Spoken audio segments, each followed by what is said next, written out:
Hi, to change ringtone and set custom ringtone on your CMF phone one, just go in your phone settings and from here choose this tab sound and vibration. After that, simply find phone ringtone and now you'll see many options for your phone's ringtone. So we got this Nothing machines and Nothing signals. You can pick something from here just by tapping it and then tap this save button. But what to do in case if you want to set custom ringtone so you can add your favorite song here. For that, you need to take a look at this tab Add New Sounds. And now Google Drive will be open, so tap on Three Lines and go in Downloads folder. And now if you have installed any sounds on this device, you should see it in this Downloads folder.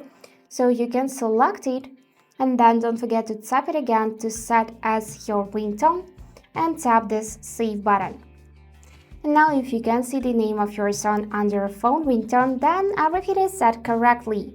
So here is your custom ringtone. And that's it for today. If you found this video helpful, please subscribe, like and comment. And I wish you all the best. Bye bye.